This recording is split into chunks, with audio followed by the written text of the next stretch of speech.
18-year-old Jonathan Belton's waist. Emotion built and spilled over when Officer Mason Samborski's family addressed the court and the young defendant himself. I hope that one day you regret what you did and realize what you could have done differently. You are alive and your family gets to see you and talk to you. We don't get to see or talk to Mason ever again. We get nothing but pain and wonderment of what our future could have been.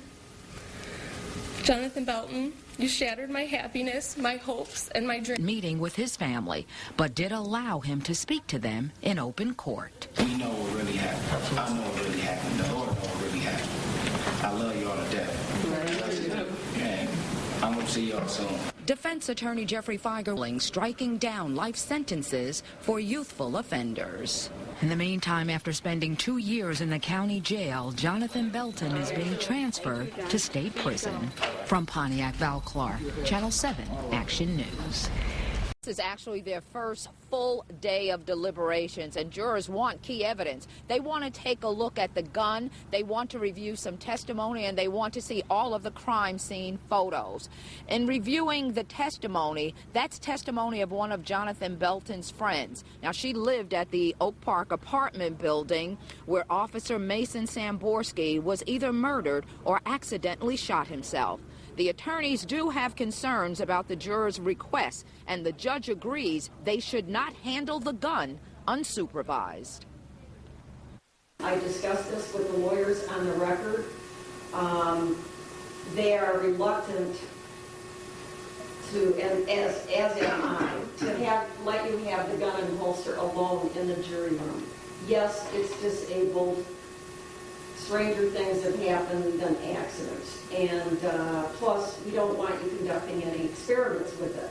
So what I have decided is that you will be allowed. Surface, it's not like a flat window. It's not like a flat piece of glass. It's not like a flat piece of metal. It's very textured and it has a rough surface to it. Tomorrow morning. Live in Pontiac, Michael Rosenfield, Channel 7 Action News. Dad. Jonathan and I started crying and hugging each other. And she asked if we could see him.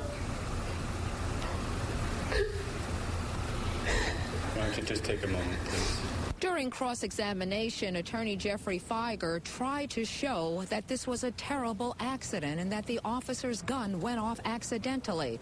Of course, there was nothing Mrs. Samborski could do or say to help with that theory. The prosecution says, plain and simple, it's first-degree murder. From Pontiac, Val Clark, Channel 7 Action News. Prosecuting attorney during his first 3 hours played the dash cam video of the initial traffic stop that changed the lives of Officer Mason Samborski and then 16-year-old Jonathan Belton and their families. Police and prosecutors believe the teen lied to the officer, led him to a phony address, struggled with, and then executed him.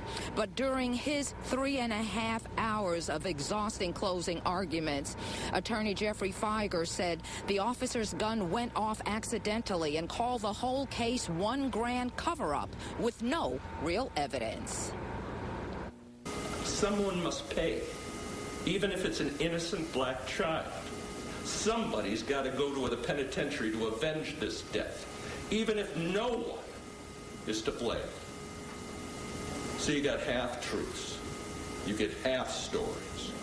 You get facts that were either purposefully withheld from you or shaded in absurd ways to make them look or sound bad. This whole case smells like a bad movie.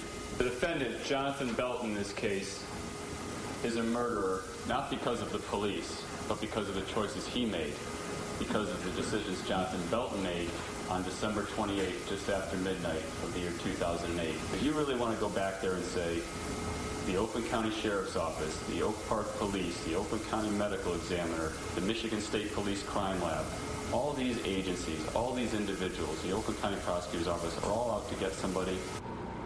And before they were excused for the day, the judge gave those jurors detailed descriptions of what they must consider. I believe that this trial is over. It's taken a burden off our shoulders, and now we can start to move on and heal a little bit more. We have a lot of people to thank. the media regarding today's decision and verdict? It ain't over. All right, thank you so much. Val Clark reporting live in Pontiac. She faced Victor Saucedo's family. We've learned the two met in the Navy, but she may not have been willing to let him go when they broke it off last year. She would flatten tires, put paint on his door, smear peanut butter on his door, all in an attempt to get his attention. The district attorney says he was her ultimate obsession. It was her fatal attraction. He says the two talked on Tuesday. She left and came back. She was armed with a .38 revolver as well as a box of hollow point ammunition.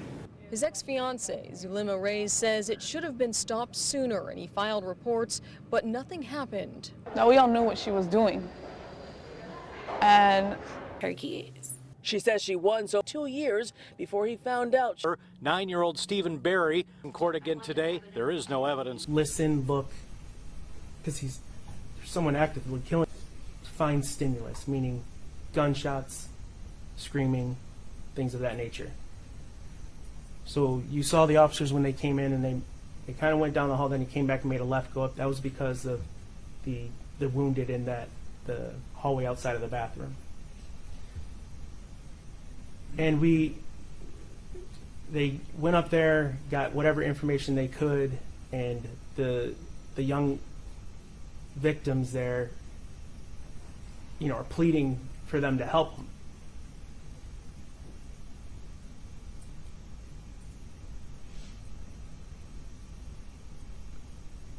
And we're trained to push past that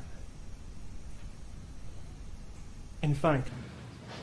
I didn't mean to kill Austin. Ashley, I really didn't. I really think I did that. I didn't mean to hurt him. Dylan Shoemaker walked into a state Supreme Courtroom pleading his case, telling his victim's mother and the court he's remorseful for what he did.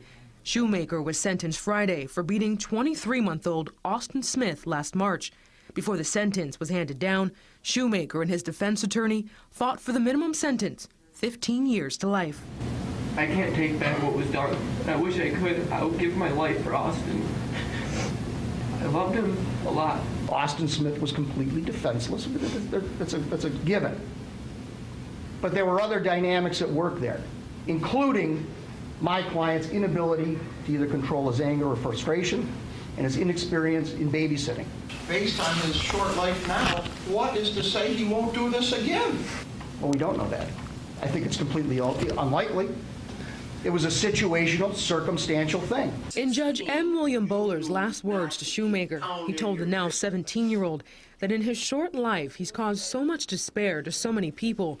Bowler said he listened intently to Shoemaker's testimony during trial and called him a manipulator who minimizes his actions. The record will show that you admitted that on July 23, 2013, in a phone call to your mother from the holding center, you stated, and I got a quote from the court reporter, "I am a 16-year-old blonde.